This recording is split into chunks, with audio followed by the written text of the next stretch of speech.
You all live in a free market economy, which means there are risks to starting a business, there are barriers to entry, and for those who do well, there are great rewards. And so we're going to look at four market structure, four different types of systems that exist depending on the product. So we're going to look at it both for with pictures, if you learn better with pictures, and or just writing.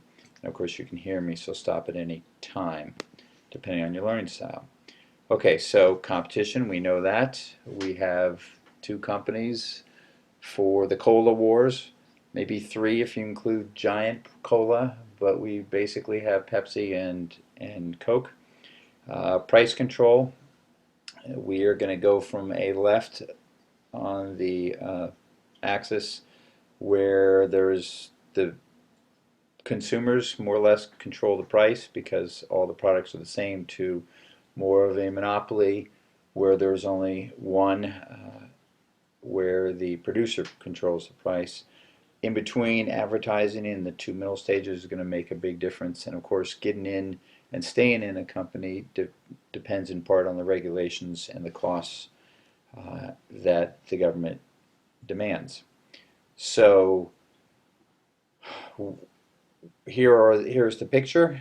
On the left, the price taker is when you and I, the consumer, more or less gets a price we really like, and on the right, where the price may be something we like, but it's going to be dictated to us. And so I think of Henry Ford with Model T Fords. He was the price maker. Microsoft, until more recently, was the price maker. A price taker, I think, would be maybe toothpaste. There's so many different brands of toothpaste that you almost don't matter. It doesn't matter. Cereal would be another one. And so let's look at all four of them a little more in depth. First of all, on the left, perfect competition is going to be a little misleading what I just said. All cereals are more or less the same. I mean, you might have 10 versions of the same thing, and so advertising isn't necessary because company 1, 2, 3, 4 are making the same cereal, so you don't really care where you buy it from. Monopolistic competition is going to be, there are tweaks in the cereal. Put a little more sugar in, a little less sugar in, change the color of the box. Advertising becomes rather important, but the main thing is this is what we have, 10, 12 different companies making our cereal when you go into the cereal aisle at the store. And it's the advertising that gets us to buy it. Bigger box, smaller box, wider box, kid-friendly, toy inside is what I remember growing up, those kind of small differences.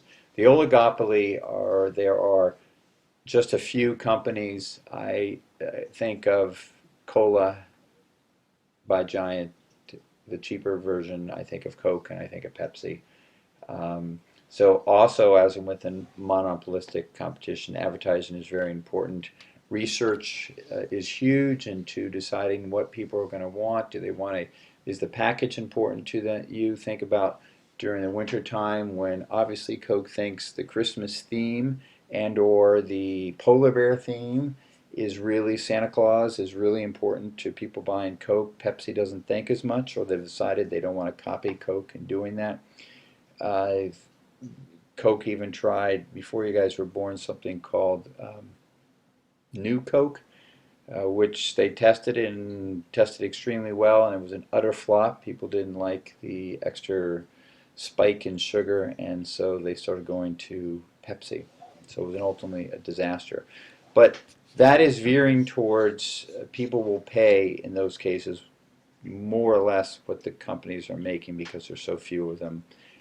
Maybe even pizza would go in that. You got the big ones, Domino's and Papa John's, and just a couple, maybe your local brand. And then the last one of monopolies, you know, you think of Standard Oil. 100 years ago, you think of Microsoft, and this is where government regulations come in. Obviously, it's illegal to have a